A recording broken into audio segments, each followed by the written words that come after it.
APDSC 2026 New Syllabus Social Studies Class 7th Class Semester 2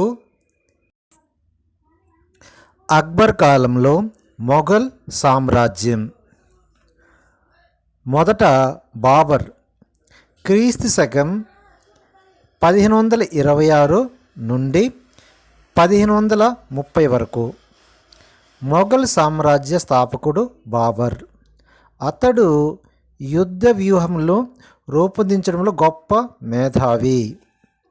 మొదటి పానుపట్టు యుద్ధం తర్వాత ఢిల్లీ ఆగ్రాను కూడా జయించాడు. ఇతడు టర్కీ సాహిత్యంలో గొప్ప కవి మరియు ప్రకృతి ప్రేమికుడు. బాబరు తన తండ్రి వైపు తైమూర్ వంశానికి మరియు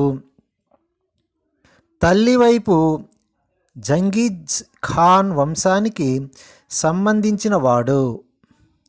మొఘలులు మంగోలులు వాసులు. తనను జంఘీజ్ యొక్క రెండవ కుమారుడైన చగతాయ్ పేరు మీదుగా చగతాయిండ్లు అని పిలుచుకొనడానికి ఇష్టపడేవారు. మొఘల్ అనగా పదం అనే పదం మంగోలు అనే పదం నుండి వచ్చింది. హుమయూన్ క్రీస్తు శకం 1530 నుండి 1540 మధ్యకాలం మరియు క్రీస్తు శకం 1555 నుండి 1556 వరకు. హుమయూన్ మొఘల్ పాలకులలో రెండవ వాడు. ఇతను బాబర్ కుమారుడు మరియు వారసుడు. కానీ సింహాసనం అధిష్ఠించే నాటికి అనుభవం లేకపోవడంతో తన సోదరు నుండి తీవ్రమైన ప్రతిఘటన ఎదుర్కొన్నాడు. ఇదే సమయంలో షేర్షాను బీహార్ మరియు బెంగాల్లో తన అధికారాన్ని సుస్థిరం చేసుకొని శక్తివంతమైన పాలకుడుగా ఎదిగాడు.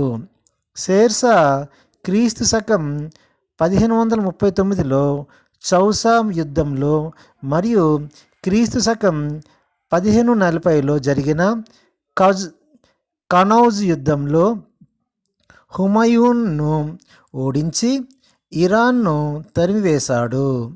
ఇరాన్లో హుమయూన్ సఫావిద్ షా సహాయం తీసుకున్నాడు. అతని సహకారంతో క్రీస్తు శకం 1555లో తిరిగి ఢిల్లీని స్వాధీనం చేసుకున్నాడు. క్రీస్తు శకం 1556 వరకు హుమాన్ మరణించాడు. అక్బరు తన తండ్రి హుమయూన్ మరణించే నాటికి అతని వయస్సు 13 సంవత్సరాలు. ఇతడు క్రీస్తు శకం 1556 నుండి 1605 వరకు ఇతని పరిపాలన కాలము. అప్పటికి అతడు చిన్నవాడు కావటం అతని సంరక్షకుడైన బైరమ్ ఖాన్ అక్బర్ తరపున పరిపాలన వ్యవహారాలు చూడసాగాడు. బెంగాల్ ప్రధానమంత్రి అయిన హేమా ఢిల్లీని స్వాధీనం చేసుకోవాలనుకున్నాడు. అయితే క్రీస్తు శకం 1556లో జరిగిన రెండవ పానుపట్టు యుద్ధంలో అక్బర్ చేతిలో ఓడిపోయి వధింపబడ్డాడు. ఈ యుద్ధం తర్వాత అక్బరు ఢిల్లీ మరియు ఆగ్రాలో తన అధికారాన్ని సుస్థిరపరుచుకున్నాడు. అంతేకాకుండా రాజపుత్ర రాజ్యాలైన జనార్, మాల్వే, డోన్వానాలను తన రాజ్యంలోకి జోడించాడు.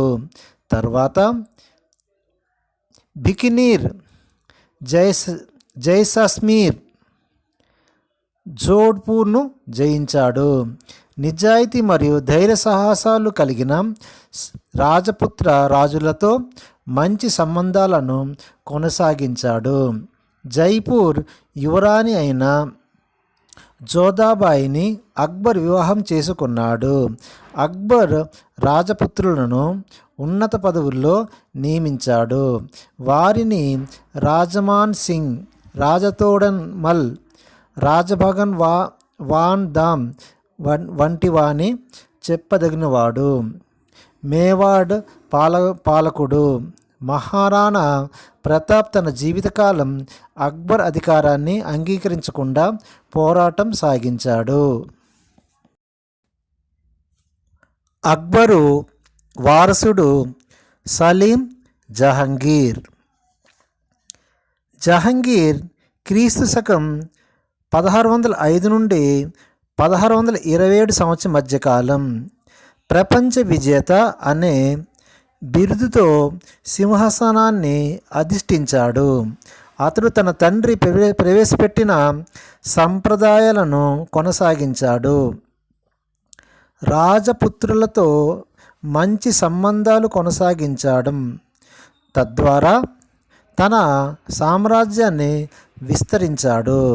అతడు తన రాజ్య ఆర్థిక అభివృద్ధి కోసం స్థానిక వ్యాపార మరియు వాణిజ్య పన్నులను ప్రవేశపెట్టాడు. ఈయనకు వక్షకులు, మొక్కలు, జంతువులు గాఢంగా పరిశీలించే వాటి సంబంధిత విలువైన అంశాలను సాధికారిగా చెప్పగలిగాడు.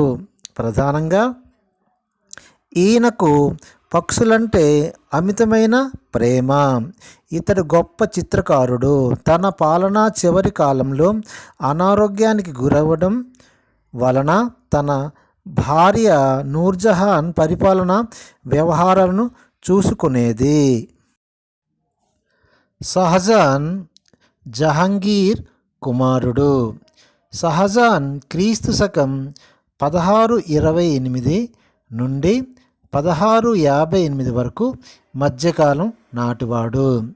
ఇతనిని ఖుర్రం అని కూడా పిలుస్తారు. ఇతని పాలనలో మొఘల సామ్రాజ్యం సాంస్కృతిక వైభవంతో ఉన్నత స్థాయికి చేరింది. ఇతని పరిపాలనా కాలంలో నిర్మించిన గొప్ప స్మారక కట్టడాలు బాగా గుర్తుండిపోతాయి.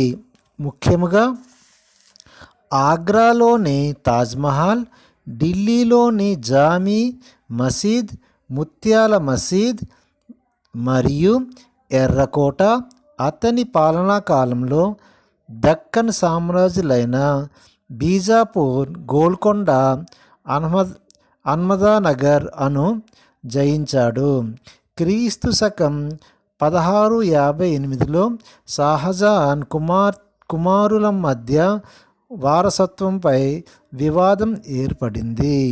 చివరు ఔరంగజేబు సింహాసనాన్ని అధిష్ఠించాడు. ఇతడు షాజహాన్ యొక్క చిన్న కుమారుడు.